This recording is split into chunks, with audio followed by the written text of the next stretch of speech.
Welcome back to the channel. कैसे हैं आप सब? क्लास 12 आज आपकी हम हिंदी अंतरा से आपका जो कविता का भाग है वो कर रहे थे। तो आज हम करेंगे 12 मास। ठीक है, 12 मास आपका किसने लिखा है? मालिक मोहम्मद जायसी जी ने लिखा है। ठीक है, ये भी एक आपका पद है। इसका भी हम सारा सारांश और जो भी प्रश्न अभ्यास है उसको आज हम देखेंगे। चलिए स्टार्ट करते हैं।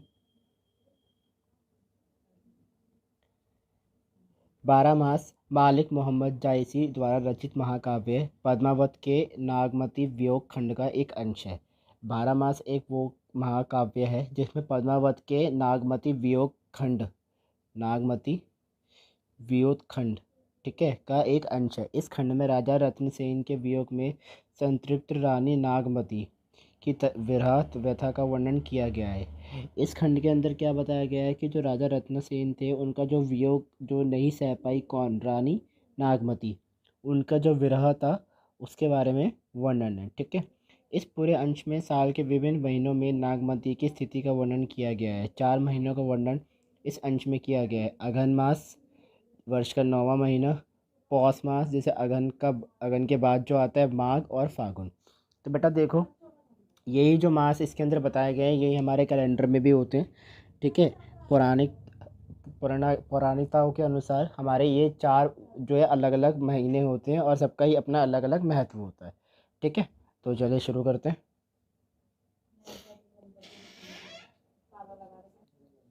अगन देवस घटा निज बाड़ी, दूबर दुख सो जाय किमि काड़ी। अब धनि देवस विरह भराती, जरा विरह ज्यों दीपक बाती। कापा हिया जनावा सीयू, तो मैं जाई होए संग पीयू। घर घर चीर रचा सब काहू, मोर रूप रंग ले गाहू। पलटी ने बहुरा जो बिछोई, अबहु फिरे फिरे रंग सोही। सियरी अग्नि बिरनी जिए जारा, सुलग सुलग दगदे बैछारा। यह दुख दगद न जाने कंतु, जोबन भस्मत पिए सो कह सब ए भवरे एकाग। सो धन्य विरह जय गई, तेहती दुआ हम लाग। अगन महीने के आते ही दिन घटने लग जाते हैं और रातें लंबी होने लग जाती। तो अगन मास जैसे ही शुरू होता है उसके में दिन घटने लग जाते हैं, रातें लंबी होने लग जाती हैं। ऊपर से ये बिछड़ने का दुख और ज़्यादा असहनीय हो जाता है। अब जैसे कि मान लो कोई भी 2 व्यक्ति हैं, उसमें उनके साथ क्या हो रहा है कि मान लो उनका अगन महीने में उनका जो है विरह हुआ है।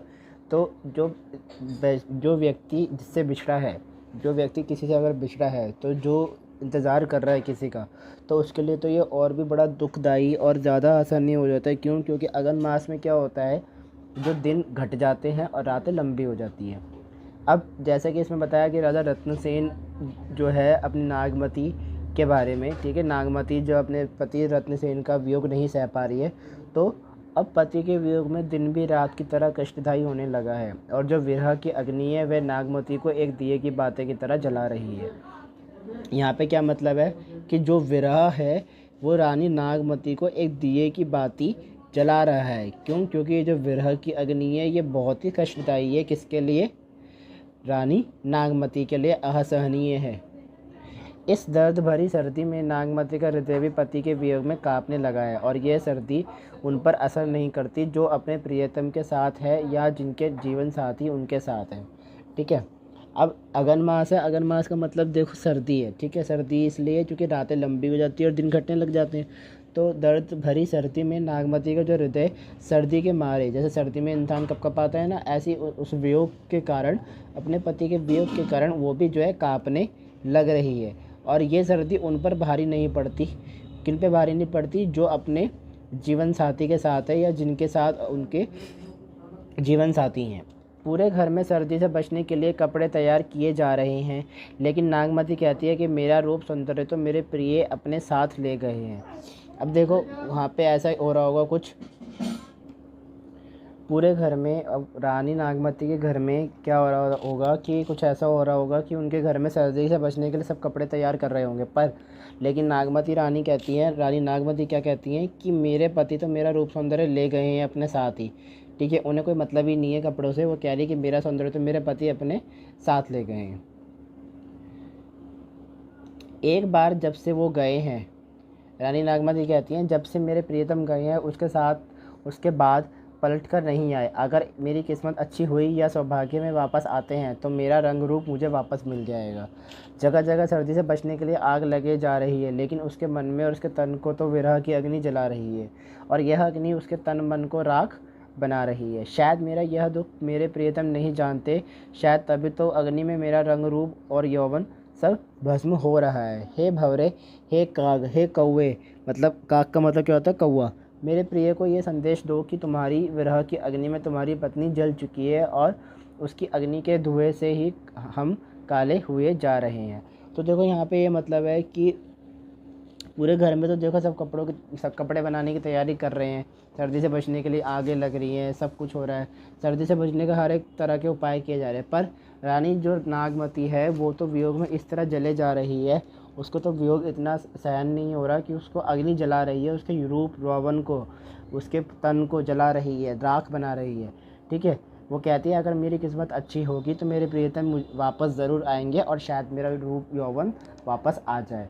वो काग यानी कौवे से कहती है कि हे प्रिय काग, जाओ मेरा संदेशा दो मेरे प्रियतम को कि तुम्हारी पत्नी तुम्हारे विरह में जल चुकी है और उसकी अग्नि धुएं से हम काले हुए जा रहे हैं। ठीक है, आगे चलते हैं। अब देखो इसमें विशेषता क्या क्या बताई गई है। विशेषता इसमें क्या क्या है, देखो इस काव्यांश में रानी नागमती की वेदना का वर्णन करा गया है। ठीक है, कि उसकी वेदना कैसी हो रही है। अपने कवि ने इसमें अपनी रानी नागमती के बारे में अपने शब्दों में उन्होंने वेदना का, नागमती कैसा फील कर रही है रानी, उसके बारे में उन्होंने बताया गया है। ये भाषा कौन सी है, देखो पढ़ते साफ पता लग रहा है भाषा कौन सी है, अवधि भाषा है। काव्यांश शैली उदाहरण और चित्रात्मक है, ये एक चित्रात्मक कहानी है। ठीक है, कौन सा रस है इसके अंदर? वियोग रस है। ऑब्वियस है, जब विरह की बात हो रही है तो वियोग रस है। कवि की भाषा कैसी है? काव्यात्मक है, मतलब कविता के अनुसार बोला गया है। ठीक है, लयात्मक है और भावना रूप है। मतलब उसने कवि ने जो है 3 तरह की भाषा यूज़ करी है। काव्यात्मक मतलब काव्यात्मक तरीके से, मतलब कविता के रूप में उसने वेदना दर्शाई है। लयात्मक मतलब उसने काफ़ी सारे लय यूज़ करे हैं उसने। और भावना रूप मतलब उसने उसके अंदर भावना भी जताई है, किसकी? रानी नागमती की। ठीक है, इस कविता में सजीवता है, मतलब ये एक, मान लो अगर इसे हम महसूस करके देखो तो महसूस करें तो ये एक सजीवता की कविता है। अगली पंक्ति यानी अगला पद क्या है आपका? पूस जाड़ थर थर तन कापा, सुरजु जड़ाए लंक दिसि तापा, विरह बाड़ी भा दारुण सीयु, कपि कपि मरो ले ये हरि जीयु। कंत का हो लागो हियरे, पंथ अपार सूझ नहीं नियरे, सौर सुपेती आवे जूड़ी, जानहु सेज हिवचल बूढ़ी। चकई निसी बिछुरे दिन मीला, हो निसी बासर विरह कोकीला, रैनी अकेले साथ नहीं राखी, सखी, कैसे जियो बिछोई पखी, विरह से चान भवे तन चाड़ा, जियत खाई मुए नहीं छाड़ा, रकत ढरा मासु गरा हाई, बै सब संग, धनी सारस होई रही मोई, आई समेटू पंख। अब इस पद का क्या अर्थ है? यहाँ पे कवि कहते हैं कि पोष के महीने में सर्दी इतनी अधिक बढ़ गई है और सूरज के दूर हो जाने से सर्दी और अधिक बढ़ चुकी है और ताप में कमी आ गई है। ऐसे में शरीर काँप रहा है और ऐसी भयंकर सर्दी नागमती के विरह अग्नि को बढ़ा रही है, और इस सर्दी में अब उसे ऐसा लगने लगा है कि उसके प्राण ही निकल जाएंगे। देखो जैसा ही मैंने आपको स्टार्टिंग में इंट्रो में बताया है कि इसके अंदर 4 महीनों के बारे में बताया गया है, अगन मास, पौष मास, ठीक है, और फागुन मास, और एक और मास जो मैंने बताया था, ये 4 मास के बारे में बताया गया है। तो देखो पहले तो अगन मास के बारे में बता दिया, उसमें क्या था कि सर्दी जो है सर्दी शुरू हो चुकी है। अगन मास का मतलब क्या है कि सर्दी शुरू हो चुकी है, रातें बड़ी हो चुकी हैं और दिन घटने लगे हैं। पर पौष का महीना ऐसा होता है कि इसमें पौष का ऐसा महीना होता है जिसमें सर्दी इतनी अधिक बढ़ जाती है कि सूरज दूर दूर तक दिखाई नहीं देता। ठीक है, और इसके कारण, इस सर्दी के कारण, इस मौसम के कारण ताप में इतनी कमी आ गई है कि रानी नागमती की जो विरह की अग्नि है वो इतनी बढ़ चुकी है कि उसे ऐसा लगने लगा है कि उसके प्राण ही निकल जाएंगे। हे प्रिय, तुम कहाँ हो? मुझे आकर एक बार अपने हृदय से लगा लो, अर्थात अपने आलिंगन में ले लो, ताकि ये सर्दी कम हो जाए। आप तक पहुँचने का मार्ग तो बहुत लंबा है। मुझे कुछ समझ नहीं आ रहा, मैं करूँ तो क्या करूँ? रानी नागमती यहाँ अपने प्रियतम से कहती हैं कि हे प्रियतम, हे मेरे प्रिय, तुम कहाँ हो? मुझे एक बार आके अपने हृदय से लगा लो, ये सर्दी ताकि कम हो जाए। आप तक पहुँचने का मार्ग तो बहुत लंबा है, मैं कुछ समझ नहीं पा रही कि मैं करूँ तो क्या करूँ? जब मैं लेट कर रजाई ओढ़ती हूँ तो वह भी बहुत ठंड लगती है और कष्ट देती है। ऐसा लगता है मानो पूरा बिस्तर ही बर्फ़ में डूबकर बड़ी हिमालय की तरह ठंडा और बर्फीला हो गया हो। ठीक है, चकवा और चकई तो केवल रात को ही बिछड़ते हैं। उनकी स्थिति तो मुझसे बहुत अच्छी है, वे कम से कम दिन में तो साथ रहते हैं। अब चकवा और चकई, यहाँ पे एक पक्षी के बारे में बताया गया है कि चकवा और चकई कौन है? एक पक्षी है, ये पक्षी हैं जो रात में बिछड़ते हैं परंतु दिन में साथ रहते हैं। तो वो रानी नागमती ने जो है उन्हीं का उदाहरण लेते हुए कहा है कि कम से कम इनकी किस्मत तो अच्छी है कि ये दिन में साथ रहते हैं, रात में बिछड़ते हैं तो क्या हुआ। रात होते ही मेरी सखियां भी अपने अपने घर को चली जाती हैं और फिर रानी नागमती अकेली हो जाती है। और इस अकेलेपन में, इस भयंकर सर्दी के समय, इस रात में मेरा हाल ऐसा हो गया है जैसे एक कबूतरी का अपने प्रिय से अलग होने पर होता है। इस अकेलेपन में मैं जीना उसके लिए बहुत कठिन हो जा रहा है। ऐसे ऋतु में विरह रूपी बाज मुझे अकेली कबूतरी का शिकार कर रहा है और ना मुझे जीने देता है ना ही मरने देता है। अब देखो यहाँ पे रानी नागमती ने जो है सर्दी को और मतलब मौसम को जो है किससे कंपेयर करा है? उन्होंने कंपेयर करा है एक से। ठीक है, एक बाज रूपी से कंपेयर करा है और उन्होंने खुद को किससे कंपेयर करा है? कबूतरी से। वो कह रही हैं कि ये जो सर्दी है, ये जो ऋतु है, ये एक बाज रूपी मुझे कबूतरी का शिकार कर रही है, जो मुझे ना तो जीने दे रही है और ना ही मरने दे रही है। इस अग्नि में जलते जलते नागमती का हाल बुरा हाल हो चुका है। इस जुदाई की आग में जलते जलते मेरे शरीर का सारा रक्त आंसू बनकर बह गया और मांस गल गया और हड्डियां शंख की तरह खोखली। मेरा हाल इस मादा सारस की तरह हो गया है जो रो रो कर मर जाती है और केवल पंख ही बच जाते हैं। अब देखो, उन्होंने यहाँ पे किससे दोबारा कंपेयर करा है? उन्होंने अपने आप को कंपेयर करा है एक मादा सारस से। एक सारस जो होता है ना, सारस होता है, एक मादा सारस होती है। जो मादा सारस की तरह उन्होंने कंपेयर करा है कि वो जो रो रो कर मर जाती है परंतु केवल उसके बचते क्या हैं? सिर्फ पंख बचते हैं। ठीक है, विशेषता विशेषता क्या है इसके अंदर? देखो, रानी नागमती का वही कि इसके अंदर उसकी वेदना के बारे में बताया गया है। कौन सी भाषा है? अवधि है। कौन सा अलंकार यूज हुआ है इस पद के अंदर? उपमा और अनुप्रास अलंकार। ठीक है, काव्यांश कैसी काव्यांश है इसके अंदर? शैली का उदाहरण इसमें देखो, शैली उदाहरण लिए गए, काफ़ी सारे उदाहरण लिए गए ना। कहीं पे मादा का लिया गया, कहीं पे कबूतरी का लिया गया, कहीं पे बाज का लिया गया। ठीक है, काव्यांश कौन सा रस है इसमें? वियोग रस। कौन कौन से भाषाएं? काव्यात्मक, लयात्मक, भावनारूप और कविता क्या है? एक सजीवता की ऊपर उदाहरण है ये। तीसरा पद, लागे हूँ माँ पर अबे पाला, विरहा काल बहु जड़ काला, पहल पहल तन रही जो झापे, हयले हलली अधिको हिये कापे, आई सूर होई तपुरे नाहा, तेहि बिनु जाड़ न छुटे माहा, एहि मास उपजे रस मूलु, विरह पवन होई मारे झोला, नैन चवोई जस माहू नीरू, गेह नहीं हार रही होई डोरा, टूट ही बुंद परही जस ओला, ते ही जल अंग लाग सर सीरू, कोई सिंगार को पहीर पटोरा, तुम सौर भवर मोर जोवन फूलू, तुम बिनु कंथा दनई हरई, तनु तिनु वर डोल, तही पर विरह जार कई के, चहे उड़ावा झोल।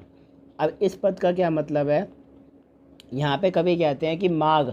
अब देखो, माघ महीना आ गया। पहले पद में कौन सा महीना? अगन महीना, अगन मास। दूसरे पद में पौष का महीना। तीसरे महीने में, तीसरे पद में कौन सा मास आ रहा है?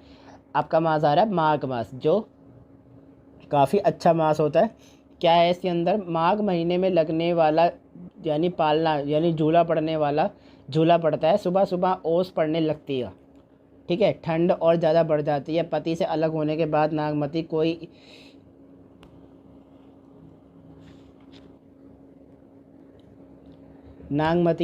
की तन रुई की तरह काँप रहा है। इस भयंकर सर्दी में बचने का एकमात्र उपाय मेरे प्रिय से मेरा मिलन, और प्रिय से अगर मैं मिलती हूँ तो वह इस भयंकर सर्दी में सूरज के ताप के समान होगा। इस माघ के महीने में फूलों में रस आ जाता है और उसी प्रकार मेरा हृदय भी भावनाओं से भर गया और वह अपने पति को भंवर बनकर आने को कहती है और उसका हृदय उसके बाद फूल की तरह खिल जाएगा। देखो माघ के महीने में क्या होता है कि फूलों के अंदर ना रस आने लग जाता है, जिसके ऊपर भंवरे आने लग जाते हैं।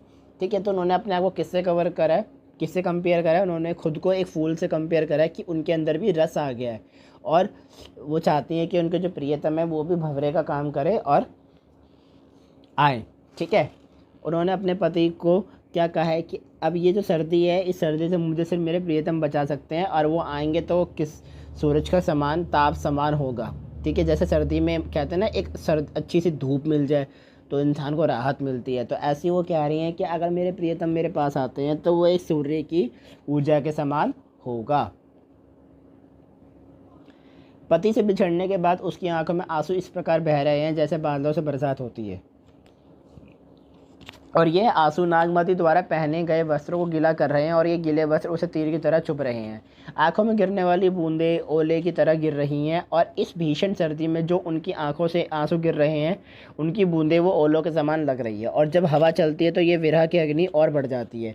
पति के बिछड़ने के बाद नागमती ना तो श्रृंगार कर रही है ना ही किसी प्रकार के आभूषण पहनती है। प्रिया के बिना नागमती का शरीर जुदाई के दुख से कमज़ोर दुर्बल हो गया है, तिनके की तरह हल्का हो गया है। इस जुदाई की आग ने उसके शरीर को जलाकर राख कर दिया है और अब उसे राख की तरह उड़ना चाहती है। देखो नागमती इस तरह अपने पति के विरह में, इस तरह अपने पति के वियोग में डूब चुकी है कि उसके आंसू निकले ही जा रहे हैं और वो आंसू इस तरह निकल रहे, इतने निकल रहे हैं कि जो उसने कपड़े पहने हैं वो भी गीले हो गए हैं और जो आंसू से उसके कपड़े भीग गए हैं वो उसे तीर की तरह चुभ रहे हैं। ना तो वो कोई श्रृंगार कर रही, ना कोई वो आभूषण पहन रही। ठीक है, अपने ना तो कोई वो श्रृंगार कर रही ना आभूषण पहन रही, वो कर जुदाई में डूब चुकी है कि वो कमज़ोर हो चुकी है। उसका शरीर क्या हो गया है, हल्का हो गया है और राख बन चुकी है उसका शरीर और वो चाहती है कि उड़ना। अब क्या चाहती है, वो उड़ना चाहती है। क्या विशेषता है इसके अंदर, देखो सेम वही कि नागमती की वेदना का वर्णन करा गया है। ठीक है, नागमती की वेदना का वर्णन करा है, भाषा अवधि है। कौन सा अलंकार है इस बार भी अलंकार, उपमा और अनुप्रास अलंकार। कौन कौन सी बातें की गई है, इसमें भी उदाहरण लिए गए हैं, काफ़ी सारे शैली उदाहरण लिए गए, चरित्रात्मक बताया गया। कौन सा रस है, वियोग रस है। ठीक है, काव्यात्मक लयात्मक भावना रूप इस कविता के अंदर क्या है, ये भी सजीवता के बारे में ही है। ठीक है, ये सारी जो है सजीवता के बारे में ही है, सजीव है इसके अंदर, सजीवता है इसके अंदर। ठीक है, महसूस कर सकते हैं इसके अंदर, क्योंकि ये चीज़ अगर हम रियल लाइफ में एग्जांपल ले तो उसमें भी आ सकती है। देखो माघ महीना हो गया, अब देखो क्या आ रहा है, फागुन महीने के बारे में बताया जा रहा है। क्या है फागुन में, आ जाओ। फागुन पवन झकोरे बाहा, चौगुन सिउ जाय कीमी सहा, तन जस पियर पात बा मोरा, बिरह न रहे पवन होई जोरा, तरीवर झरे झरे मन ढाका, भय अनपत फूल पर साखा, करीन बना फती कीन उलासु, मोह का भा जगदून उदासु, जौ पे पिए जरत असभावा, जरत मरत मोहि रोष न आवा, रात हु देवस ये मन मोरे, लागो कंत झार जेऊ तोरे, यह तन जारो झार के, कहो की पवन उड़ाऊ, मकुते ही मारग होई परो, कत धरे जह पाऊ। अब क्या मतलब है इस वाले पद का, यह आपका पद 4 था। क्या मतलब है इसका, नागमती कहती है कि फागुन के महीने में जब हवा बहुत तेज बहने लगती है तो हवा के झोंके ठंडे होने वाले और कष्ट देने वाले होते हैं, ये ठंड असहनीय होती है। नागमती कहती है उसका शरीर विरह वेदना के कारण पीले पत्ते की तरह पीला पड़ गया है। अब देखो फागुन के महीने में क्या होता है, जितने भी पेड़ पौधे होते हैं सबके जो है पत्ते क्या पीले पड़ने लग जाते हैं। इसी प्रकार उसने अपने आप को कंपेयर करा कि जैसे फागुन के महीने में पेड़ के पत्ते पीले होने लग जाते हैं, उसी प्रकार उसका शरीर भी पीला पड़ चुका है। जिस तरह तेज हवाओं के कारण पेड़ों के पीले पत्ते हिलते रहते हैं, वैसे ही उसी प्रकार उसका शरीर भी विरह के कारण काँप रहा है। जैसे पत्ते हिलते हैं तो उसका शरीर क्या है, काँप रहा है। नागमती कहती है कि पतझड़ के बाद पेड़ों में नई नई कोपलें आती हैं और नए नए पत्ते फल आते हैं और सभी पेड़ आनंद में झूमते दिखाई देते हैं, लेकिन उसके मन को ये सब पसंद नहीं आता और ये सब उसके दुख और उदासी को दोगुना कर देता है। ठीक है, आगे वो क्या कहती है, गांव में सभी स्त्रियां मिलजुल कर नाचती गाती हैं एवं होली का उत्सव मनाती हैं और नागमती को ऐसा लगता है कि ये होली की आप उसके हृदय में जल रही है जो उसके तन मन को भी जला रही है। देखो वो इस तरह विगरा में डूब गई है। अब उसके गांव में क्या हो रहा है, देखो फागुन का महीना आ गया, होली का महीना है ना। फागुन में होली आती है, गांव वाले होली मना रहे हैं, उत्सव मना रहे हैं, होलिका जला रहे हैं, परंतु उसको ऐसा लग रहा है कि वो जो होलिका है वो उसके मन में जल रही है और उसके तन मन को जला रही है। अब इस अंतिम समय में मेरे प्रिय वापस आ जाए और इस समय में मरणासन अवस्था में मैं हूँ, परंतु इस समय भी मुझे इस विरह की अग्नि में, इस वेदना से जलने में कोई कलेश नहीं होगा, क्योंकि उनके दर्शन से मैं धन्य हो जाऊंगी। रात दिन मैं अपने मन में ये सोचती हूँ कि मेरा यह शरीर किसी भी प्रकार मेरे प्रिय के काम आए। नागमती पवन से अनुरोध कर रही है कि मेरे शरीर की इस राख को उड़ाकर मेरे प्रिय के मार्ग में बिछा देना, ताकि राख पर चलने से मुझे उनके चरणों का स्पर्श अनुभव हो।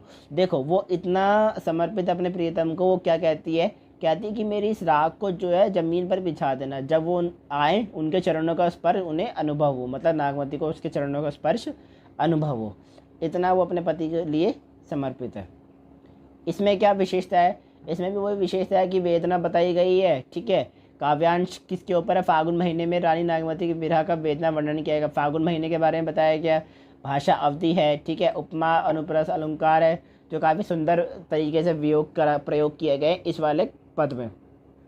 काव्यांश, वियोग रस, ठीक है, 3 भाषा और सजीवता।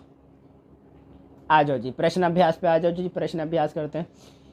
अगन मास की विशेषता बताते हुए नागमती ने व्यथा का वर्णन कीजिए। देखो अब इसके अंदर जो 4 महीने हैं, चारों महीने की अपनी अलग अलग विशेषता क्यों है, चारों महीनों पे अलग अलग विशेषताएं हैं। चारों महीनों के ऊपर ही जो है रानी नागमती जो है उन्हीं के अनुसार अपनी विरह के बारे में बता रही है। तो देखो पेपर में अगर सवाल आता है तो आपको चारों महीने के बारे में एक तो पता होना चाहिए, कविता के बारे में पता होना चाहिए, उसके बाद जैसे मर्जी आंसर लिखो, कोई दिक्कत नहीं है। क्या है प्रश्न, अगन मास की विशेषता बताते हुए नागमती की व्यथा का वर्णन कीजिए। अगन यानी मार्गशीर्ष मास, असलियत में इसका क्या नाम होता है, अगन तो हम इसे हिंदी में कहते हैं, जो पौराणिकता के अनुसार है, जो हिंदू पंचांग के अनुसार, जो हिंदू धर्म में कहा जाता है, वो क्या कहते हैं, मार्गशीर्ष मास। ठीक है, और मार्गशीर्ष मास में क्या होता है, दिन छोटे होते हैं, रात बड़ी होती है। ऐसी स्थिति में नागमती विरह की अग्नि में दिए की भांति जल रही है। यह है इस प्रश्न का मतलब। प्रश्न नंबर 2, जियत खाई मुँह ना झाड़ा, इसका क्या मतलब है। विरह वेदना से संतृप्त नागमती बाज पक्षी की तरह पक्षी से कह रही है कि मुझे जीवित ही भक्षण कर लो, मुझे मत छोड़ो, क्योंकि प्रियतम का वियोग उसे जीने नहीं दे रहा और उसका जीवन दारुण हो गया। अब वो कह रही है अपने मतलब जो बाज पक्षी है उससे कह रही है कि मुझे जिंदा ही खा लो, जिंदा ही भक्षण कर लो, क्योंकि उसके जो प्रियतम का जो वियोग है ना तो उसे जीने देता ना ही उसे मरने देता, उसका जीवन जो है बिल्कुल दारुण हो चुका है। प्रश्न संख्या 3, माघ मास में नागमती की मनोदशा का वर्णन कीजिए। देखो माघ मास में काफ़ी अच्छा तरीके से बताया गया था। ठीक है, अगर आपने कविता का ये माघ मास वाला पद आपने ध्यान से सुना होगा, आपने समझा होगा, तो आप इसको अपने शब्दों में लिख सकते हो। लेकिन इसके अंदर कैसे लिखा गया है, कैसे लिख सकते हो आप आंसर, इसमें से भी आप ले सकते हो हिंट। माह मास में पाला पड़ने लगा, परंतु वियोग में नागमती को मृतक समान बना दिया। गर्म वस्त्रों से ढकने के बावजूद भी नागमती का शरीर काँप रहा था। नागमती कह रही है कि सूर्य से कुछ ताप तो आता है, परंतु पति बिना ये जाड़ा नहीं जाता। श्रृंगार भाव की उत्पत्ति के बाद भी प्रियतम के दूर रहने से नागमती प्रफुल्लित नहीं हो पा रही। नागमती की आंखों से माघ मास में होने वाली तेज वर्षा के समान अश्रु बह रहे हैं। प्रियतम के बिना नागमती का सौंदर्य निरर्थक है, वह एक रसहीन जीवन व्यतीत कर रही है। आंखों में गिरती हुई बूंदें ओलों के समान प्रतीत हो रही है। ठीक है, ना तो कोई साज श्रृंगार कर रही है, ना कोई आकर्षण वस्त्र पहन रही है। नागमती का हृदय इतना काँप रहा है कि उसका तन मन डोल रहा है। विरह वेदना मेरे शरीर को जलाकर समाप्त कर देगी। देखो माघ मास में क्या क्या हुआ, उसने जो है एक तो साज श्रृंगार करना बंद कर दिया। ठीक है, जो इतनी बुरी तरह रो रही थी कि उसके कपड़े तक भीगने लगे, उसे तीर की तरह चुभने लगे। अब वो जो बूंदें गिर रही थी उसके आंसुओं की, वो ओलों के समान उसे लगने लगी। उसे इतना विरह होने लगा कि उसका तन मन डोलने लगा। गर्म कपड़े पहनने के बाद भी उसे ठंड लगने लगी और वो चाह रही थी कि जैसे सूरज का ताप तो उसे लग रहा है, परंतु विरह भी सहा नहीं जा रहा, लेकिन उसे जाड़ा भी लग रहा है। वो कहती है यदि उसके प्रियतम आ जाएंगे तो उसे सूरज की भांति सूरज का ऊर्जा उसे प्राप्त हो जाएगी। ठीक है, ये है इस माघ मास के नागमती के मनोदशा वर्णित वाले प्रश्न का अर्थ। इसे आप अपने शब्दों में भी लिख सकते हो। प्रश्न संख्या 4 में क्या कहते हैं कवि, वृक्षों से पत्तियां और वनों से ढाके किस माह में गिरते हैं और इसका विवर्णित क्या संबंध है। देखो वृक्षों से पत्तियां और वनों से ढाके कौन से महीने में गिरते हैं, ये गिरते हैं फागुन मास में। क्यों, क्योंकि के अंदर ऋतु परिवर्तन आता है, प्रकृति परिवर्तन के साथ विरहणीय वियोग वेदना बढ़ती जा रही है। ये क्या मतलब है इस लाइन का? ये जो है रानी नागमती से संबंधित है कि विरहणी वियोग की दशा वेदना बढ़ती जा रही है। पत्तियां और ढांके कब गिरते हैं? फागुन मास में गिरते हैं। कब गिरते हैं? फागुन मास में गिरते हैं। क्यों? क्योंकि ऋतु परिवर्तन और प्रकृति परिवर्तन आता है। प्रश्न संख्या 5, इन पंक्तियों को अपने शब्दों में वर्णन कीजिए। अब देखो कुछ पंक्तियां दी गई हैं, इनको अपने शब्दों में वर्णित करना है। मैं आपको एक पंक्ति बताता हूँ, अगर आपने पंक्तियां सारे पद जितने भी मैंने अभी बताए, तीनों चारों पद जो भी बताए हैं, अगर सबने आपने सारे अच्छे से सुने तो आप इन पंक्तियों को आसानी से अपने शब्दों में बता सकते हो। मैं पहली पंक्ति बताता हूँ, बाकी पंक्तियाँ आप जो है मुझे अपने शब्दों में लिखकर कमेंट सेक्शन में बताएंगे, या मुझे आप नेक्स्ट वीडियो में मैं आऊँगा तो आप मुझे नेक्स्ट वीडियो में आप मुझे कमेंट करके बताओगे, ठीक है। तो पहली पंक्ति क्या है इसमें? पियो सो कहू संसेड़ा हे भोरा हे काग, सो धनि विरय जरय मुहिते ही के दुवा हम लाग।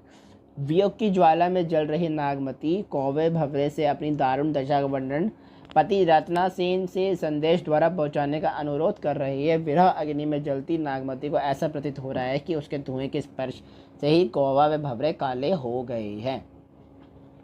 ये तो था ये तो इसका आंसर था जो इसने दिया हुआ है, ठीक है, जहाँ यहाँ पे जो लिखा हुआ। अब देखो इसे अपने शब्दों में कैसे लिख सकते हो कि वियोग की ज्वाला तो इतनी बढ़ गई है नागमती के हृदय में कि वो भंवरे और कौवे से कह रही है कि जाओ मेरे प्रियतम को तुम संदेश दो कि मैं उनके विरह में जल चुकी हूँ, मेरा शरीर बिल्कुल राख हो चुका है। अब उसे क्या लग रहा है कि उसकी जो विरह है, उसका जो विरह है, ठीक है, वो इस तरह काला हो गया, इस तरह इतनी बुरी तरह जल गई है कि उसे भंवरे और कौवे भी जो है काले दिखाई दे रहे हैं उसके स्पर्श से, ठीक है। ये है इस पंक्ति का मतलब, अपने शब्दों में आप इस तरह से लिख सकते हो। अगली पंक्ति, रक्त डूड़ा मासू गरा हाई भयो सब संग, धनी सारस होई रही मुई पाऊ समेटी पंख। इसको अपने शब्दों में आप लिख के बताओगे, मैं आपको बताया तो इसका मतलब क्या है कि नागमती रक्त सूख चुका है, नागमती का रक्त सूख चुका है, मांस गल चुका है, शरीर मात्र हाड़ के समान बचा है, नागमती पंख समेटे हुए सारस के समान प्रतीत हो रही है। तीसरी पंक्ति क्या कहती है? तुम बिनु काप धनी हिया तन तिनऊ भाडोल, तेही पर विरय जराही के चह उड़ावा झूल। नागमती कह रही है प्रियतम आपके बिना हृदय कपित हो रहा है तथा तन डोल रहा है, विरह वेदना मेरे शरीर को जलाकर समाप्त करती जा रही है। कि वो कह रही है आपके बिना मेरा शरीर इतनी बुरी तरह काँप रहा है, तन डोल रहा है कि जो मेरा शरीर है वो बिल्कुल जलकर समाप्त हो चुका है। अगली पंक्ति क्या कहती है? यह तन जारो छार के कहो की पवन उड़ाव, मकोई तेही स्मारक उड़ी परे कंत धरे जह पाव। नागमती दुख की पराकाष्ठा में पहुंचकर कहती है कि उसका शरीर जलाकर राख कर दिया जाए तथा राख को उस मार्ग में फैला दिया जाए जहां उसके प्रति होकर गुजरें अथवा उनके पांव पड़ सके। वो इतनी बुरी तरह डूब चुकी है, अब तो वो कह रही है कि भैया मेरा शरीर जला दो और उसकी राख को वहाँ बिछा दो जहाँ उसके प्रियतम आएंगे और उसके पति का उसे स्पर्श उसे प्राप्त हो सके, ऐसे नहीं तो वैसे। प्रश्न संख्या 6, प्रथम दो छंदों में अलंकार व काव्य सौंदर्य को निरूपित करें। अब बेटा देखो, मैं तो इतनी देर से पद करे जा रहा हूँ, लेकिन वास्तव में ये पद हैं या छंद है? देखो अवधी भाषा में लिखे गए हैं, ठीक है, पद तो नहीं है, ये छंद है। छंद क्या होते हैं? छंद के अंदर क्या होता है कि किसी की वेदना के बारे में क्या होता है कि कोई कवि, ठीक है, हमारे हिंदी साहित्य में कुछ ऐसे कवि है जो छंद के अंदर पूरी कहानी भी लिख सकते हैं। तो यहाँ पे मोहम्मद साइसी जी ने भी जो है छंद रूपी 4 छंदों में उन्होंने रानी नागमती के वेदना का वर्णन किया है, ठीक है। तो इसके अंदर क्या है देखो, जरह विरह जो दीपक बाती, घर घर चीर चा सब काहू, ठीक है, ये एक प्रकार के छंद में आते हैं जो उन्होंने अपने सौंदर्य के बारे मतलब जिन्होंने उसके नागमती के वेदना के बारे में बताया गया है। ये 2 छंद है, ठीक है, इनके अपने अनुसार लिखना है। क्या? काव्य सौंदर्य बताना है। उस पंक्ति में उपमा अलंकार है क्योंकि